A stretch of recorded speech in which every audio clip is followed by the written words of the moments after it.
Well, to look at that in his own time. Well, what you're saying is the way I direct things. I let the actors do their thing, and then I tweak it, you know. And what Dean and I consider, it's like what we think Clint Eastwood, how supposedly he works. Oh yeah, he doesn't say action. I know that, right? I heard he doesn't say action. And they'll say, "Is that good or not?" And he's like, "Next scene." You know, he doesn't give them much. Yeah. Not only doesn't give him much input, but I heard he also usually doesn't even do multiple takes. Right. Yeah, right. But and also Ron Howard, supposedly, I mean, from what I've heard, he's not getting in their face or anything. I mean, he's working with them and more of a sort of laid back in a way. But I mean, he's a little more aggressive than Eastwood, supposedly. But as far as when I direct things, it seems like everyone else thinks I should be, you know, getting in people's faces and yelling and whatnot, and I just don't operate that way, you know. No. And plus, the people I've seen do that, the actors just freeze up, right, and they get all nervous, and then they can't remember anything. Right. It just makes it worse all around. Yeah. You know, you already mentioned a couple. You know, Ron Howard, Clint Eastwood. You're definitely following the footsteps of the good directors, because I think most good directors, they realize that it's in casting. That know, they say we hired you to do a job. No, and unless if the actor is doing something that's totally different than the director's vision, that's where you tweak, right? Yeah. But if the director, but otherwise you go, hey, I hired you. I hired you to do your thing. Yeah, I'm not going to stop you. I bumped your arm. It reminded me. I was watching. Which one was it? I think it was Alec Baldwin. Because was he getting bumped? Yeah, no. At some point, Alec just kept like slapping. I guess he's an arm slapper. He was slapping Nealon on his camera arm, and Nealon goes, "Have you done this before? Are you like basically like, are you in show business?" He didn't say, "Are you in show business?" But he did say, "Have you done this before?" Right. You're hitting the camera arm. Oh. No, I've always been fascinated with stand-up, and I've been, you know, kind of following it from the 70s when I first ever saw stand-up on TV or whatever. Yeah, I love when we were going back and forth on Facebook, on Messenger. It's not a pitch for Facebook, but yeah, because it's like so many of the names you're bringing up and go, oh my God, those guys. I've followed a lot of them over the years and been fascinated with the whole thing. I've never had the guts, though. I would sit back and think up all these funny things that I could be saying, or that someone else could have said and made it better. Yeah. But I've never had the guts to get up there and do it. You know? I don't know. I have appreciation for people that can do that. I wonder how I appreciate that some of it is guts, but another part of me says, you know what though, it's scary whether you want to do it or not. So it's like the difference between people. I think the people who want to do it, it's like, yeah, it's still scary, but like we want to do it more than the fear. It's like, got it, yeah. You know, there's just something, I guess, and that's another one of those anything in life routines. Because when people go, I don't even know how you can do that. I'm going, you know, neither do I. In fact, for a lot of years, I don't do it. I lose the fire, and I quit. Right. And that's usually not to do with fear. That has to do with I just don't want to do it anymore. And then so the fear, I think, have the. I mean, because I guess my premise, maybe I'm wrong, but it's like if you really, really wanted to do it, you would get up and do it. Yeah, you would. And even though you have the fear, even though, you know. Yeah, you would overcome it somehow. Well, a lot of these people I keep seeing interviewed, you know, stand-up comedians, whatever, they all say, "Oh, I'm introverted." And right? They all say they're introverted, and they had to get over it. They had to do what you said. They had to just, I want to do it so bad, I'm just gonna do it anyway. And I am too, to an extent. I mean, I've gotten more able to have just like, what we're doing now, even though there's a camera here. I mean, we're having a conversation and we're talking. But yeah, I'm still, to this day, it's like I'm a lot more comfortable with the mic in my hand on stage than I am in the lobby. Really? Hang with the other comics or with audience members. Really? Yeah. It's and I know I'm not alone. You're prepared for what you're going to do up on stage, right? I guess, and there's the control. You know, I've got the mic, and it's, you know. Now now I'm in control. So yeah, it is a weird thing, and I know a lot of you already just said that. A lot of people say that. Johnny Carson, who goes and like notoriously say he's introverted, kept to himself. Yeah, I hear that all the time. And it's like what you said though. They have to just do it. You know, it's like. From when I was little, I was scared of heights a lot, and I go up very high at all, I start to freak out, right? Yeah. Well, then when I got older, I'm like, well, you won't be able to do much if you right? So just get over it. Yeah. So next thing you know, I'm going up in the Eiffel Tower or whatever. I just ignore the scared part. I'm just like, no, I'm just going to do this. Yeah. I'm just going to do it. I don't want to have it stop me. There's always those, sorry to interrupt you. Well, I mean, we're kind of the flow. I just thought, something just caught my eye. But yeah, I'll get you in the shot too, but just like some of the, oh yeah. Some of the this is actually the only place you can go and pee and no one will see you. It's right here. That's good to know. Yeah. I like this because it looks kind of like we're in the middle of the swamp somewhere. Like we're in Louisiana, you know, right? It's like that was a long walk. Yeah. There should be somebody. Like, and the industrial waste from Michigan maybe there too. I don't know. Yeah. Just some kind of foam going on. Boom, there. All right, we made a whole lap. Nice. Dean only made it 1 lap. We took a little detour though. I'll show you if we get around there. Okay. It's a little more interesting. Go through some trees. I'm actually in better shape than I deserve to be, is the way I put it, because I don't. You were talking about, we were in the car on the way here talking about being like steadily doing like 10,000 steps a day for a while there, and you're getting back into that now. It's like I have just gone so. I'm more out than in when it comes to exercising. But part of it, I don't know, maybe part of it just has to do with genetics, but another part I think has to do with, I tend to like do little things, like I always take the stairs instead of the elevator, and I park far away from the store instead of right next to the store. And you know, just stuff like that. I think it adds up. My Apple Watch tells me I walk like 1.5 miles a day even when I don't leave the house. So you're doing all that extra stuff. I'm going up and down the stairs and walking around, and well, I even go walk up escalators and down escalator, and it freaks other people out. They're like, oh, he's getting closer. I'm like, I gotta keep moving. Gotta keep moving. Or when you were talking about like dieting and stuff, I don't tend to watch my diet so much, but just here and there I tweak it. You know, like I guess like with you directing, right? I'll tweak it. I'll go, you know, instead of I like cookies and milk, you know, but then milk over the years ago, maybe milk isn't the best thing. 2% or so then skim. 2%, and then it becomes soy milk or almond milk, and then it becomes like just something that still has the feeling of milk. It can give you the illusion. Yeah, just little things like that. Or instead of eggs, you know, the doctor says, hey, your cholesterol is getting high. Okay, fine, then I'll use egg substitute. There you go. So you can still have the omelet, but not the cholesterol. Exactly. So that's what I tend to do. Just I tweak my diet. We'd always go to Comic-Con. I have the professional badge and all that jazz, because I used to work in comics too a lot. Yeah. And so I get him a pass. And the last 4 or 5 years, whatever he's been going with me, well, he showed up 2 years ago, and he was all trim. He was never overweight much, but he looked really trim. And I was like, what the heck, you know? And he's like, oh, I just quit eating carbs, basically. And I was like, that's what I'm gonna do. So from that day on, and it's been a year and a half, I guess, I just like, see bread, I go lettuce, you know, lettuce hamburger, whatever. And no fries and chips, and it's pretty hard. I know, I was gonna say, that'll be a hard one. Even though part of me says, I know, no pasta. Once you get used to not having something, you can stop, you know, fine. Then eventually the urge goes away. But oh, that would be hard, man. Because I mean, I quit drinking. It's been 4 years ago now, and I don't have the urges anymore. But I think in pasta, pizza, no, I gotta know. Well, I go places and they don't know what I'm doing, so they'll just order all this crap. Yeah. And I'll just eat the topping off the pizza or whatever. You know, I'll just eating a little whatever I can. You know. Yeah. I like the feedback loop. I like the things I learned from my kids. It was my daughter. I stopped drinking because of my daughter as well. Just was she. Did I tell you that?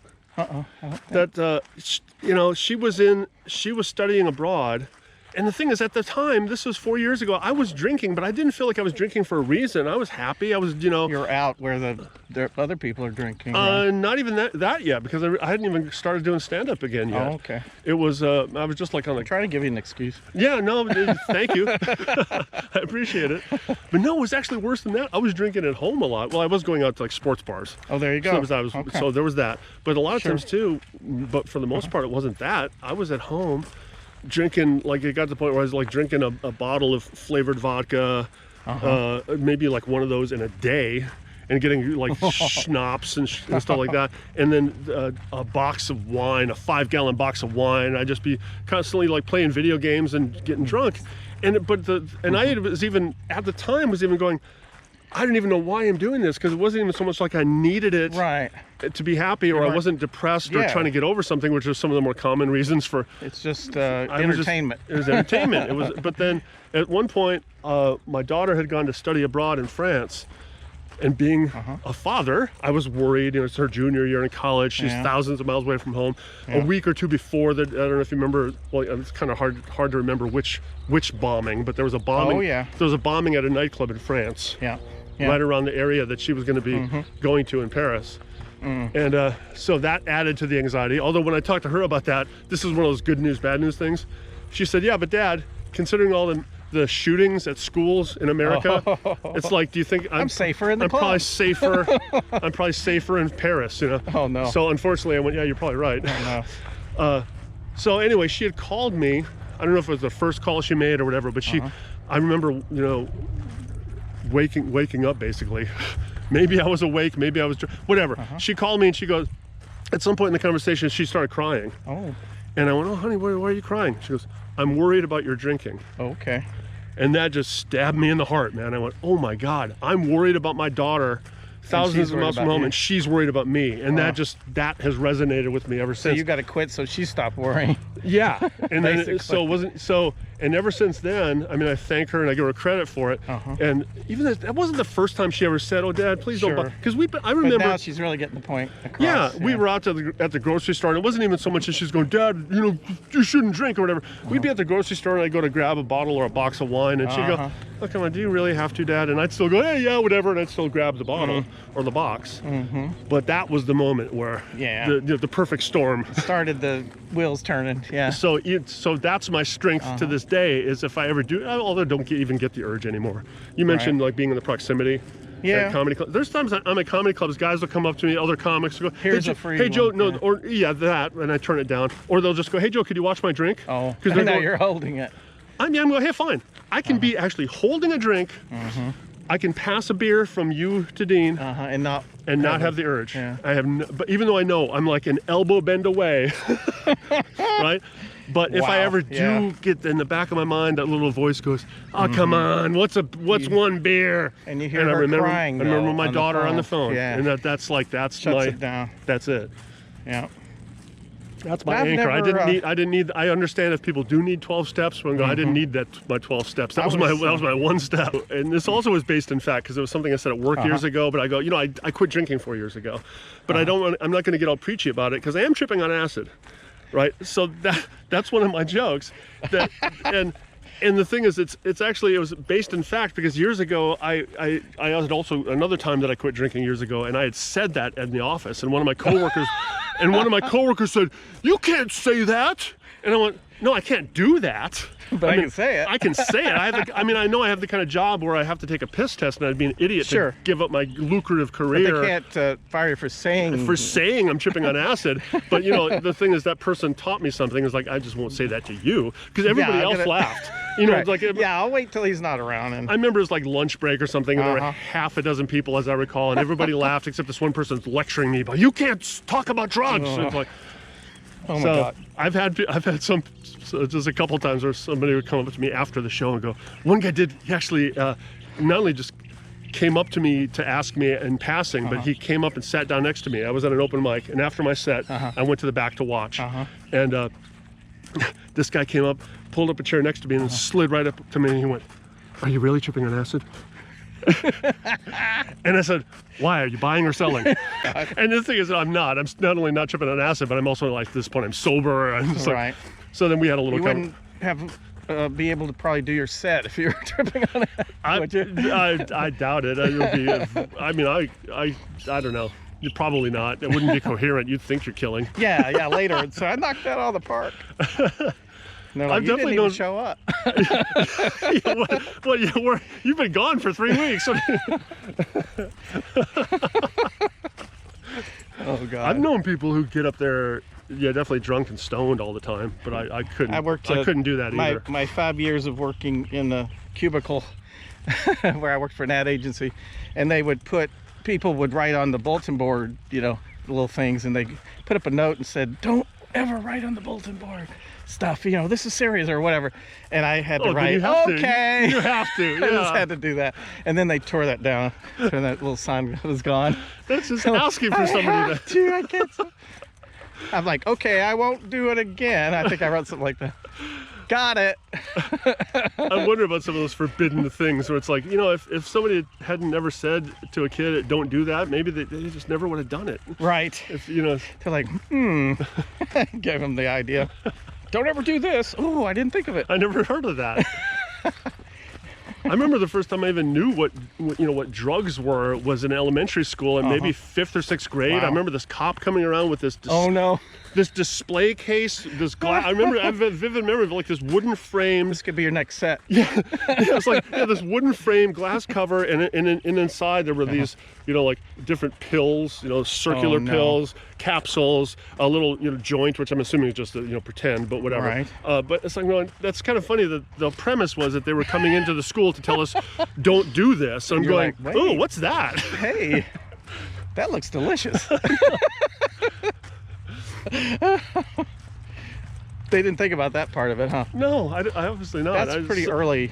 No, in those days it was. Nowadays, not so early, I guess. Right, but even then I'm thinking, I don't know how much of that don't do fill in the blank has ever been effective anyway. There's public service announcements, because the people who are doing those things, you tend to make fun of those. Oh yeah. Do Do you know where you're at? Holy, what a trip. Things to know. Named Kip. I carry bacteria. So thank you, Joe. Thank you. Been fun. And you'll have to give me all your contact information. I'll put it right across your face. Okay. Like I did with Dean. All right. Put his name. Yeah, He was swatting it away. I'm basically like Joe Palen everywhere. It's just JoePalen. That's pretty much YouTube, Instagram, Facebook, Okay. anything that's around these days. That's pretty where smart. I am. Yeah. I was able to grab that up. thinking I'm enough ahead. of a geek where when things first happen, I grab my name. Even though Joe Palen's not a common name, there's other ones out there. In fact, one of my Facebook friends is another Joe Palen. Oh no. And that's the only thing we have in common. He's the funny one? Yeah, I think so. Yes. Yes. As far as I know, we're not related, but Right. yeah. Except we're just related by name. That's crazy. And Palen.com, that's another thing you could do, because I'm also enough of a geek. We're back in the 90s before most people even knew what the web was. I got Palen.com as a domain, so that's I think I made my friends upset when I was in high school because I call them by their last name. Yeah. And I did that because a lot of people would have the same first names and stuff. So you'd say John or Bill or whatever, and they didn't know which one you were talking about, right? So I just start calling their last name. Did you play sports? Yeah. Okay, because that's it too. Because in sports, that's what you do. You always go, hey, Palen. Well, also you're generally the coaches and teammates. You always go, hey, what's up, Palen? Yeah, I played football up until the last year of high school, and then I was in the rock band. No time for sports. Huh? In college, I practiced and then only got in a game for one play. But in high school, I actually played. You're probably smart when you see all the head injury stuff that's been coming out. Right? I wasn't so much smart as lucky, because I just got to the point where I reached my level of incompetence. Right? I mean, I was good enough to be on the team, but not good enough to play. Yeah. In fact, that turned out to be my only play in college. Was at the LA Coliseum. It was a kickoff, so it's basically like we were up 76-0 or whatever. And they finally said, hey, put in Palen. Yeah. So there's nothing we can do to destroy us now. So I just remember we kicked the ball off. I knocked somebody down. Somebody knocked me down. That's the end of my college career. Yeah, which is fine. I mean, because I look back, I like playing linebacker. That turned out to be my favorite. So that's what I settled on in college. The first time I played, and I was linebacker, it was like 5th grade. No one told me how to play football. Yeah. I got the pads on, I'm out there. They go, you're a linebacker. I get out there on defense.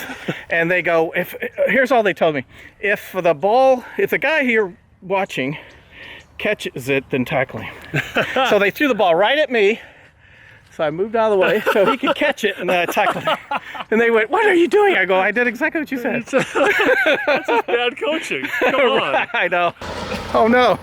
You're trapped here forever, just like Dean was. Oh my God, he was trapped here forever too. That's a little Dean-esque. Yeah, he slid. Your Dean-esque he slid moment, through. Yeah. Okay. Yeah, this is for you, Dean. Oh, look at this.